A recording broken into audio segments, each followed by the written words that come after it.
was dead to begin with. There is no doubt whatever about that.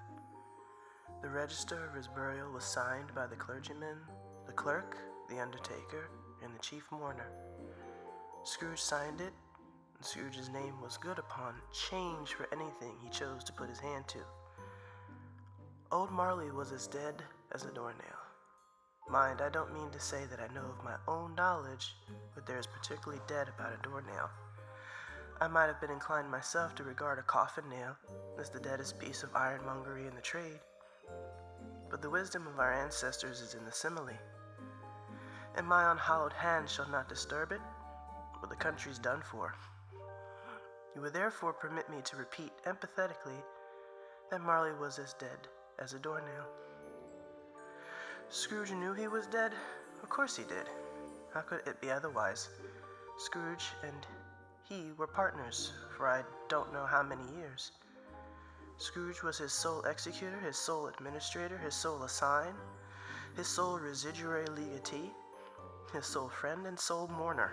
And even Scrooge was not so dreadfully cut up by the sad event, but that he was an excellent man of business, and on the very day of the funeral, and solemnized it with an undoubted bargain.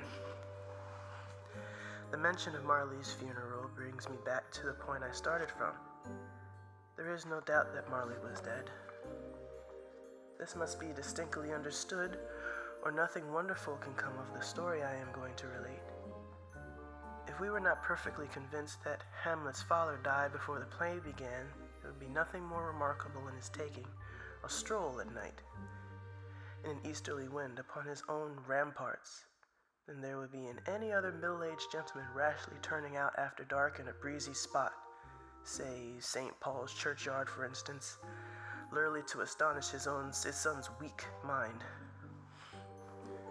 Scrooge never painted out old Marley's name. There it stood years afterwards above the warehouse door. Scrooge and Marley. The firm was known as Scrooge and Marley. Sometimes people new to the business called Scrooge, and sometimes Marley, but he answered to both names.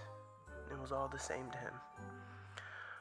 Oh, but he was a tight-fisted hand at the grindstone, Scrooge. A squeezing, wrenching, grasping, scraping, clutching, covetous old sinner. Hard and sharp as flint from which no steel had ever struck out generous fire. Secret and self-contained and solitary as an oyster. The cold within him froze his old features, nipped his pointed nose, shriveled his cheek, stiffened his gait, made his eyes red, his thin lips blue, and spoke out shrewdly in his grating voice. A frosty rime was on his head and on his eyebrows and his wiry chin. He carried his own low temperature always about him. He iced his office in the dark and the dog days and didn't thaw it 1 degree at Christmas. External heat and cold had little influence on Scrooge. No warmth could warm, no wintry weather chill him, no wind that blew his bitterer than he. No falling snow was more intent weather didn't know where to have him. The heaviest rain and snow and hail and sleet could boast of the advantage over him in only one respect. They often came down handsomely, and Scrooge never did. Nobody ever stopped him in the street to say with gladsome looks, "My dear Scrooge, how are you? When will you come to see me?" No beggars implored him to bestow a trifle. No children asked him what it was o'clock. No man or woman ever once in all his life inquired the way to such and such a place of Scrooge. Even the blind man's dog appeared to know him, and when they saw him coming on, would tug their owners into doorways and up courts, and then would wag their tails as though they said, "No eye at all is better than an evil eye, dark master." But what would Scrooge care? It was the very thing he liked, to edge his way along the crowded paths of life, warning all human sympathy to keep its distance. It was what the knowing ones called nuts to Scrooge. Once upon a time, of all the good days in the year, on Christmas Eve, old Scrooge sat busy in his counting house.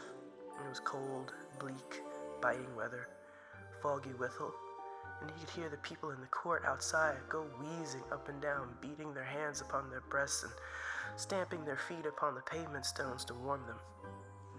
The city clocks had only just gone 3, but it was quite dark already. It had been light all day, and the candles were flaring in the windows of the neighboring offices, like ruddy smears upon the palpable brown air.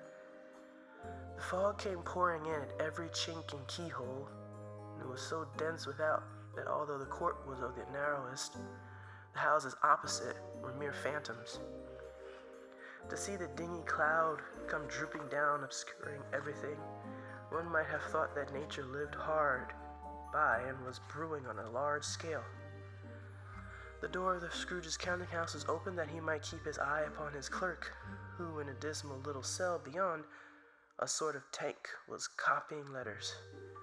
Scrooge had a very small fire, but the clerk's fire was so much smaller than it looked, like one coal, but he couldn't replenish it, for Scrooge kept the coal box in his own room, and so surely as the clerk came in with the shovel, the master predicted that it would be necessary for them to part. Wherefore the clerk put on his white comforter and tried to warm himself at the candle, in which effort, not being a man of a strong imagination, he failed. "A Merry Christmas, Uncle, God save you," cried a cheerful voice. It was the voice of Scrooge's nephew, who came upon him so quickly that his was the first intimation had of his approach. "Bah," said Scrooge, "humbug." He had so heated himself with rapid walking in the fog and frost, this nephew of Scrooge's, that he was all in a glow. His face was ruddy and handsome, his eyes sparkled, and his breath smoked again. "Christmas humbug, Uncle," said Scrooge. "You don't mean that, I am sure." "I do," said Scrooge. "Merry Christmas. What right have you to be merry? What reason have you to be merry? You're poor enough." "Come then," returned the nephew gaily. "What right have you to be dismal? What reason have you to be morose? You're rich enough." Scrooge, having no better answer ready on the spur of the moment, said "Bah" again, and followed it up with "humbug." "Don't be cross, Uncle," said the nephew. "What else can I be?" returned the uncle, "when I live in such a world of fools as this? Merry Christmas, out upon Merry Christmas. What's Christmas time to you but a time for paying bills without money, a time for finding yourself a year older but not an hour richer, a time for balancing your books and having every item in them throw a round dozen of months presented dead against you? If I could work my will," said Scrooge indignantly, "every idiot who goes about with Merry Christmas on his lips should be boiled with his own pudding and buried with a stake of holly through his heart. He should."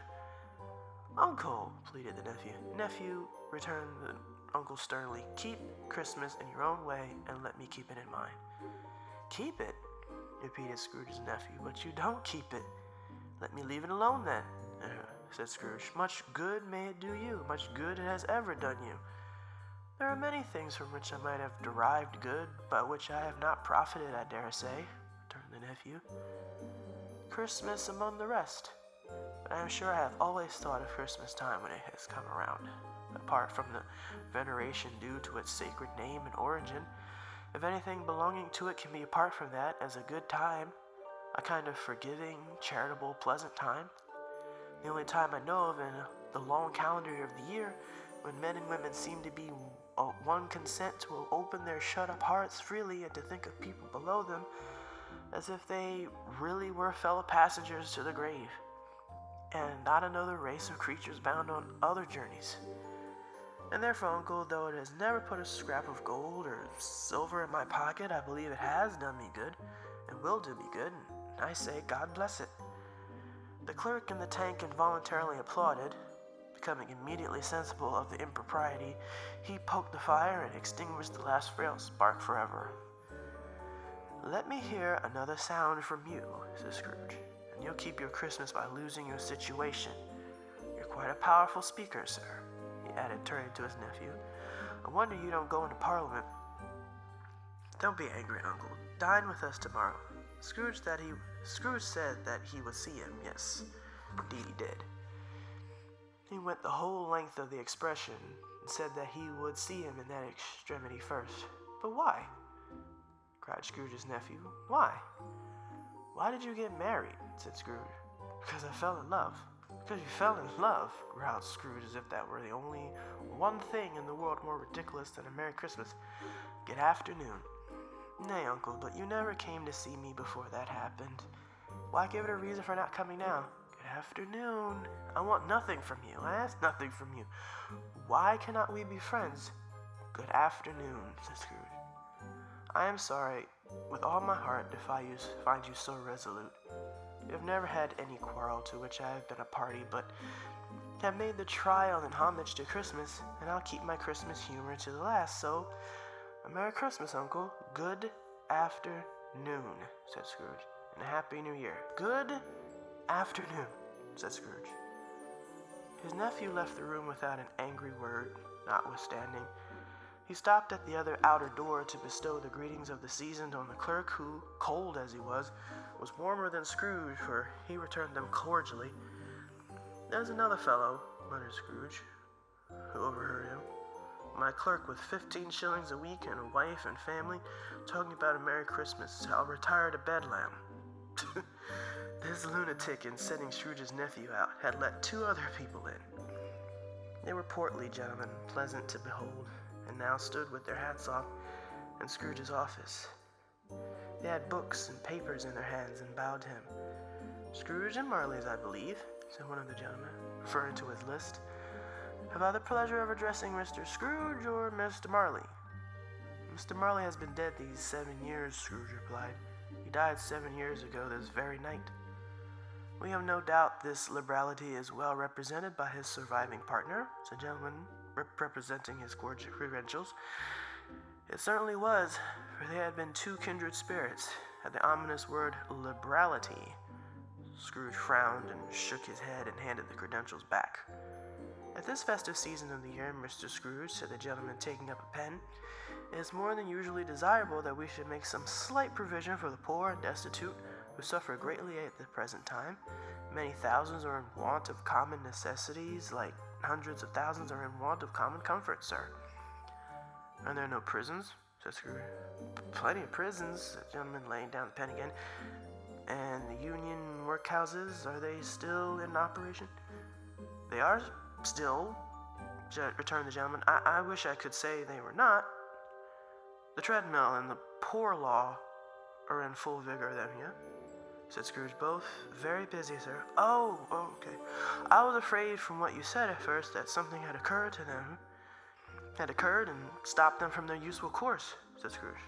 "I'm very glad to hear it." "Under the impression that they scarcely furnish Christian cheer of mind or body to the multitude," returned the gentleman, "a few of us are endeavoring to raise a fund to buy the poor some meat and drink and means of worth. We chose this time because at a time of all others, when want is keenly felt and abundance rejoices. What shall I put you down for?" "Nothing," Scrooge replied. "You wish to remain anonymous?" "I wish to be left alone. Since you ask me what I wish, gentlemen, and that is my answer. I don't make merry myself at Christmas, and I can't afford to make idle people merry. I help to support the establishments I have mentioned. They cost enough, and those who are badly off must go there. Many can't go there, and many would rather die." "If they would rather die," said Scrooge, "they had better do it and decrease the surplus population. Besides, excuse me, I don't know that." "But you might know it," observed the gentleman. "It's not my business," returned Scrooge. "It's enough for a man to understand his own business and not to interfere with other people's. Mine occupies me constantly. Good afternoon, gentlemen." Seeing clearly that it would be useless to pursue their point, the gentleman withdrew. Scrooge resumed his labors with an improved opinion of himself and a more factitious temper than was usual with him. Meanwhile, the fog and darkness thickened, so that people ran about the flaring links, proffering their services to go before horses and carriages, and conduct them on their way. The ancient tower of a church, whose gruff old bell was always peeping slyly down at Scrooge out of a Gothic window in the wall, became invisible, and struck the hours and quarters in the clouds with tremulous vibrations afterwards, as if its teeth were chattering in its frozen head by up there.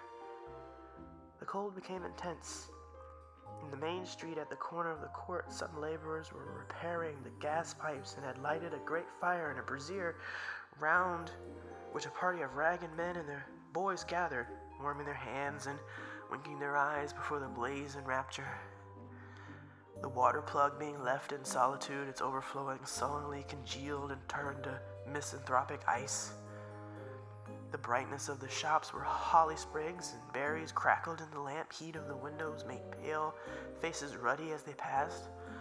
Poulterers' and grocers' trades became a splendid joke, a glorious pageant with which it was next to impossible to believe that such dull principles as bargain and sale had anything to do. The Lord Mayor in the stronghold of the mighty mansion house gave orders to his 50 cooks and butlers to keep Christmas as the Lord Mayor's household should. Even the little tailor, whom he had fined 5 shillings on the previous Monday for being drunk and bloodthirsty in the streets, stirred up tomorrow's pudding in his great garret, which his lean wife and baby sallied out to buy the beef. Foggier yet, colder, piercing, searching, biting cold. If the good Saint Dunstan had not nipped the evil spirit's nose with a touch of such weather as that, instead of using his familiar weapons, then indeed he would have roared to lusty purpose. The owner of one scant young nose, gnawed and mumbled by the hungry cold as bones are gnawed by dogs, stooped down at Scrooge's keyhole to regale him with a Christmas carol, but at the first sound of "God bless you, merry gentlemen, may nothing you dismay," Scrooge seized the ruler with which such energy of action that the singer fled in terror, leaving the keyhole to the fog and even more congenial frost. At length, the hour of shutting up the counting-house arrived. With an ill-will, Scrooge dismounted from his stool and tactically admitted the fact to the expectant clerk in the tank, who instantly snuffed his candle out and put on his hat. "You'll want all day tomorrow, I suppose," said Scrooge. "If quite convenient, sir." "It's not convenient," said Scrooge, "and it's not fair. If I was to stop half a crown for it, you think yourself ill-used, I'll be bound." The clerk smiled faintly. "Yet, you don't think me ill-used when I pay a day's wages for no work." The clerk observed that it was only once a year. "Poor excuse for picking a man's pocket every 25th of December," said Scrooge, buttoning his great coat to the chin. "But I suppose you must have the whole day. Be here all the earlier the next morning." The clerk promised that he would, and Scrooge walked out with a growl.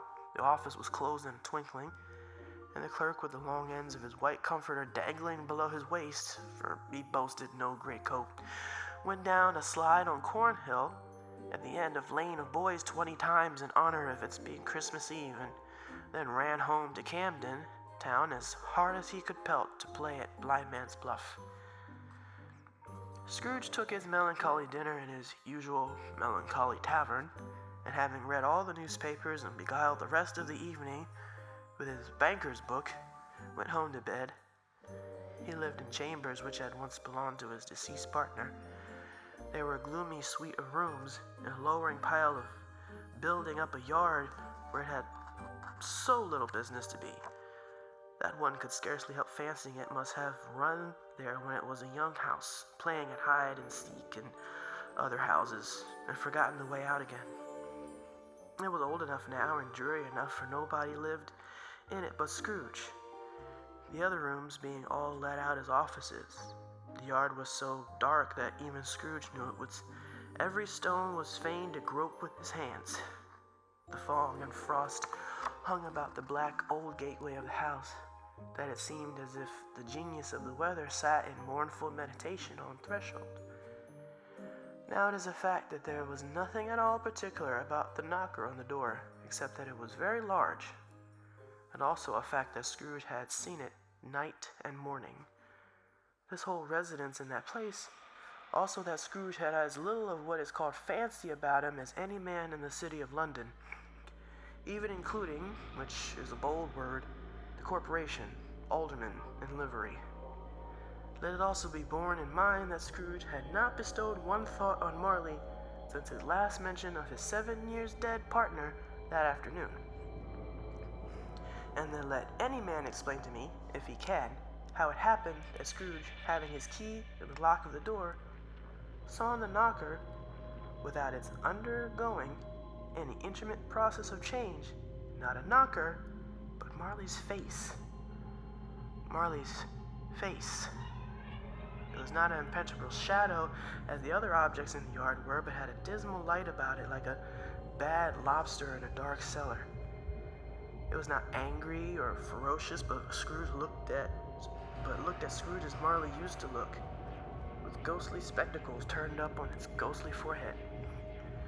The hair was curiously stirred as if by breath or hot air, and though the eyes were wide open, they were perfectly motionless. That and its livid color made it horrible, but its horror seemed to be in spite of the face, beyond its control rather than a part of its whole expression. As Scrooge looked fixedly at this phenomenon, it was a knocker again. To say that he was not startled or that his blood was not conscious of a terrible sensation to which it had been a stranger from infancy would be untrue. But he put his hand upon the key and had relinquished, turned it sturdily, walked in and lighted his candle. He did pause with a moment's irresolution before he shut the door, and he did look cautiously behind it first, as if he half expected to be terrified with the sight of Marley's pigtail sticking out into the hall. But there was nothing on the back of the door, except the screws and nuts that held the knocker on. So he said, and closed it with a bang. The sound resounded through the house like thunder. Every room above and every cask in the wine merchant's cellars below appeared to have a separate peal of echoes of its own. Scrooge was not a man to be frightened by echoes. He fastened the door and walked across the hall and up the stairs. Slowly, too, trimming his candle as he went. You may talk vaguely about driving a coach and six up a good old flight of stairs or through a bad young Act of Parliament, but I mean to say you might have got a hearse up that staircase and taken it broadwise with the splinter bar towards the wall and the door towards the bultrades, and done it easy. There was plenty of width for that and room to spare, which is perhaps the reason why Scrooge thought he saw a locomotive hearse going up before him in the gloom. Half a dozen gas lamps out of the street wouldn't have lighted the entry too well, so you may suppose that it was pretty dark with Scrooge's dip. Up Scrooge went, not caring a button for that. Darkness is cheap, and Scrooge liked it. But before he shut his heavy door, he walked through his rooms to see that all was right. He had just enough recollection of the face to desire to do that. Sitting room, bedroom, lumber room, all as they should be. Nobody under the table, nobody under the sofa, a small fire in the grate, a spoon and basin ready, and a little saucepan of gruel. Scrooge had a cold in his head. Upon the hob. Nobody under the bed, nobody in the closet, nobody in his dressing gown, which is hanging up in a suspicious attitude against the wall. Lumber room as usual, old fire guard, old shoes, 2 fish baskets, washing stand on 3 legs, and a poker. Quite satisfied, he closed his door and locked himself in, double locked himself in, which was not his custom. Thus secured against surprise, he took off his cravat, put on his dressing gown and slippers, and his nightcap, and sat down before the fire to take his gruel. It was a very low fire indeed. Nothing on such a bitter night. He was obliged to sit close to it and brood over it before he could extract the least sensation of warmth from such a handful of fuel. The fireplace was an old one built by some Dutch merchant long ago and paved all around with quaint Dutch tiles designed to illustrate the scriptures. There were Cains and Abels, Pharaoh's daughters, queens of Sheba, angelic messengers, descending through the air on clouds like feather beds, Abraham, Belshazzar's apostles putting off to sea in butter boats, hundreds of figures to attract his thoughts, and yet that face of Marley, 7 years dead, came a little like the ancient prophet's rod and swallowed up the whole. If each smooth tile had been a blank at first with power to shape some picture on its surface, from the disjointed fragments of his thoughts, there would have been a copy of old Marley's head on every one. Humbug, said Scrooge, and walked across the room. After several turns, he sat down again. As he threw his head back in the chair, his glance happened to rest upon a bell, a disused bell, that hung in the room and communicated for some purpose now forgotten with a chamber in the highest story of the building. It was with great astonishment and with a strange and inexplicable dread that, as he looked, he saw his bell begin to swing. It swung so softly in the outset that it scarcely made a sound, but soon it rang out loudly, and so did every bell in the house. This might have lasted half a minute or a minute, but it seemed an hour. The bells ceased as they had begun together. They were succeeded by a clanking noise deep down below, as if some person were dragging a heavy chain over the casks in the wine merchant's cellar. Scrooge then remembered to have heard that ghosts in haunted houses were described as dragging chains. The cellar door flew open with a booming sound, and then he heard the noise much louder on the floors below, then coming up the stairs, then coming straight towards his door. Humbug still, said Scrooge. I won't believe it. His color changed through when, without a pause, it came on through the heavy door and passed into the room before his eyes. Upon its coming in, the dying flame leaped up as though it cried, I know him, Marley's ghost, and fell again. The same face, the very same. Marley in his pigtail usual waistcoat, tights, and boots. The tassels on the latter bristling like his pigtail, and his coat skirts on the hair upon his head. The chain he drew was clasped about his middle. It was long and wound about him like a tail, and it was made, for Scrooge observed it closely, of cash boxes, keys, padlocks, ledgers, deeds, and heavy purses wrought in steel. His body was transparent, so that Scrooge, observing him and looking through his waistcoat, could see the two buttons on his coat behind. Scrooge had often heard that Marley had no bowels, but he had never believed it until now. No, nor did he believe it even now, though he looked the phantom through and through and saw it standing before him, though he felt the chilling influence of its death-cold eyes and marked the very texture of the folded kerchief bound about its head and chin, which Rapper had not observed before. He still was incredulous and fought against the senses. How now, said Scrooge, caustic and cold as ever. What do you want with me? Much. Marley's voice, no doubt about it. Who are you? Ask me who I was.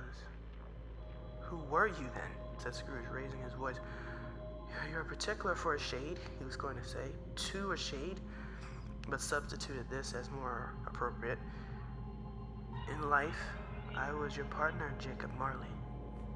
Can you sit down? Said Scrooge, looking doubtfully at him. I can.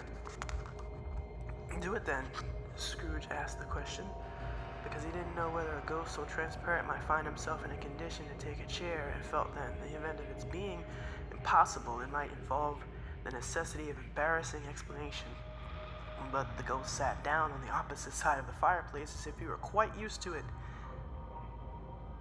You don't believe in me, observed the ghost. I don't, said Scrooge. What evidence will you have of my reality beyond that of your senses? I don't know, said Scrooge. Why do you doubt your senses? Because, Scrooge, little thing can affect them. A slight disorder of the stomach makes them cheats. You may be an undigested bit of beef, a blot of mustard, a crumb of cheese, a fragment of an underdone potato. There's more of gravy than of grave about you, whatever you are. Scrooge was not much in the habit of cracking jokes, nor did he feel in his heart by any means waggish then. The truth is that he tried to be smart as a means of distracting his own attention and keeping down his terror, for the specter's voice disturbed the very marrow in his bones. To sit, staring at those fixed, glazed eyes in silence for a moment, would play, Scrooge felt the very deuce with him. There was something very awful, too, in the specter's being provided with an infernal atmosphere of its own. Scrooge could not feel it himself, but this was clearly the case. For though the ghost sat perfectly motionless, its hair and skirts and tassels were still agitated as by the hot vapor from an oven.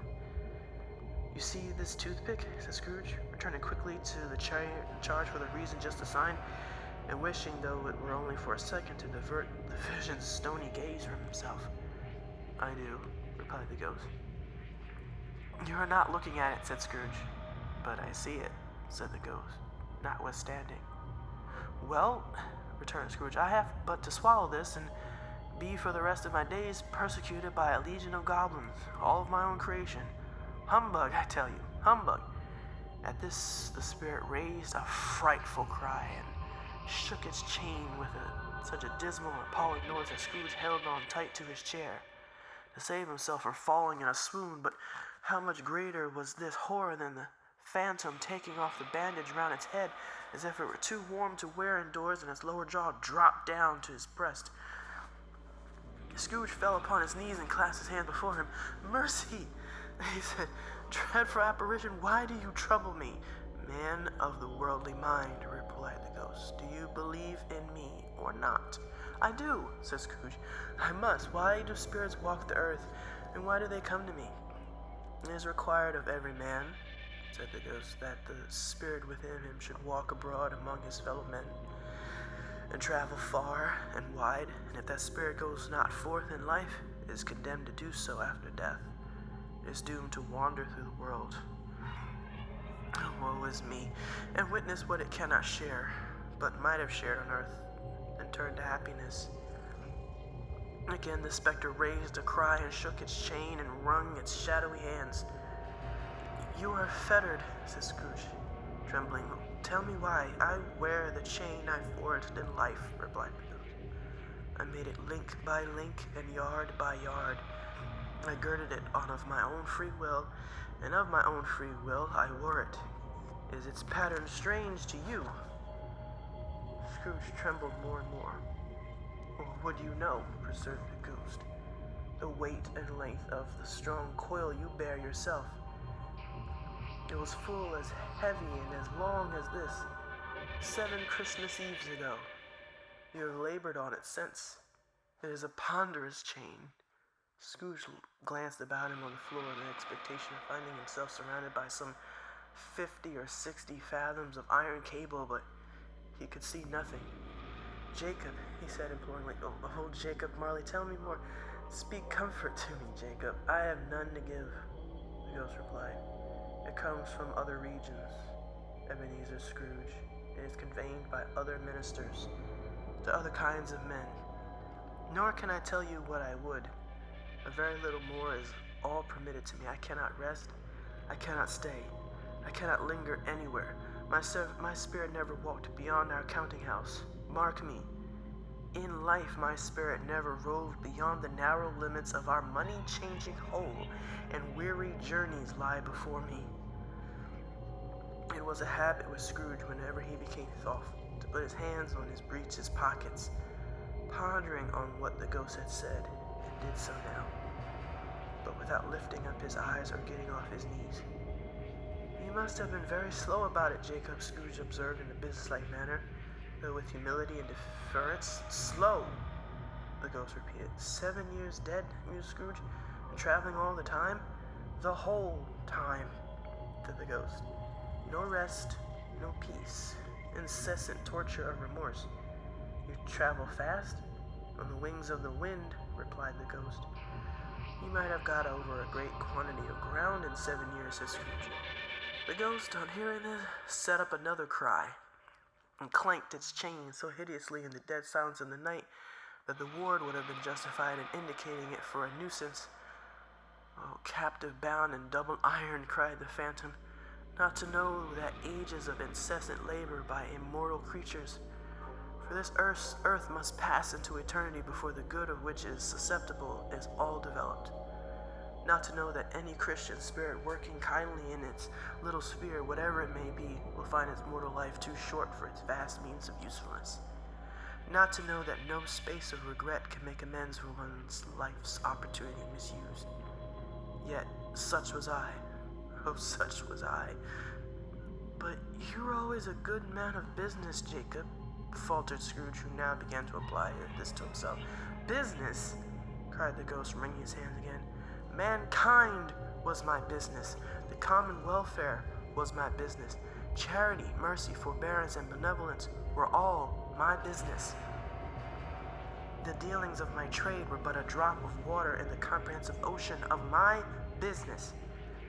It held up its chain at arm's length as if that were the cause of all its unavailing grief, and flung it heavily upon the ground again.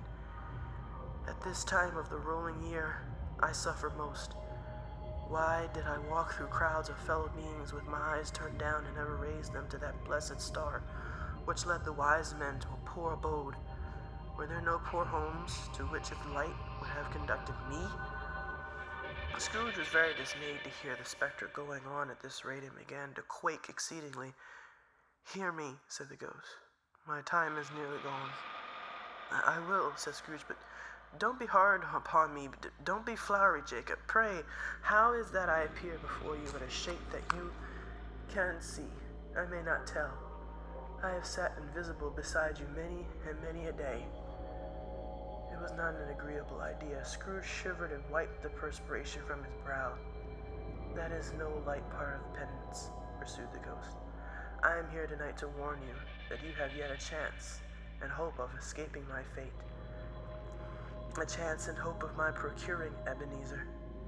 You were always a good friend to me, said Scrooge. Thank ye. You will be haunted, resumed the ghost, by 3 spirits. Scrooge's countenance fell almost as low as the ghost had done. Is that the chance and hope you mentioned, Jacob? He demanded in a faltering voice. It is. I think I'd rather not. Without their visits, said the ghost, you cannot hope to be shunned the path I tread. Expect the first tomorrow when the bell tolls 1. Couldn't I take 'em all at once and have it over, Jacob? Hinted Scrooge. Expect the second on the night at the same hour.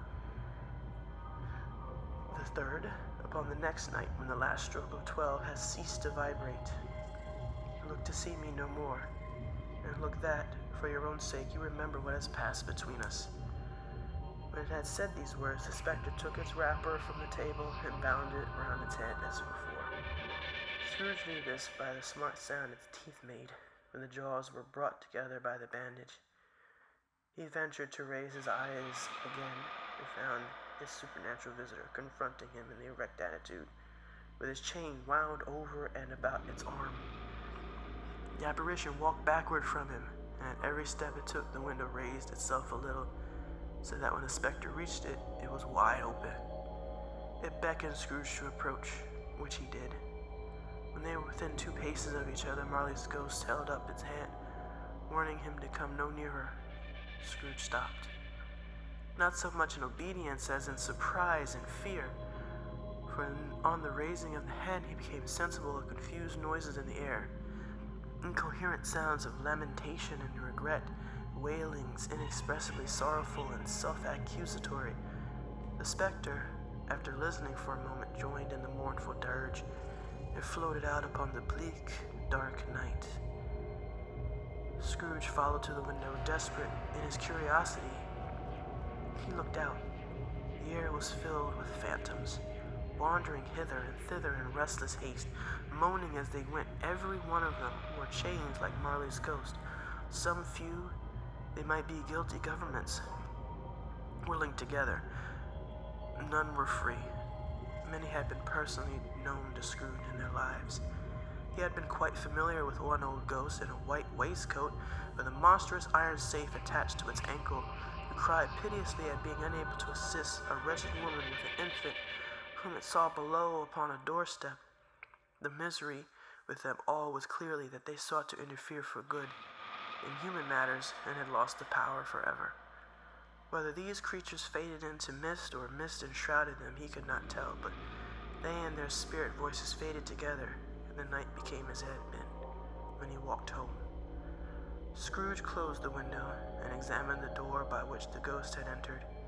It was double locked as he had locked it with his own hands, and the bolts were undisturbed.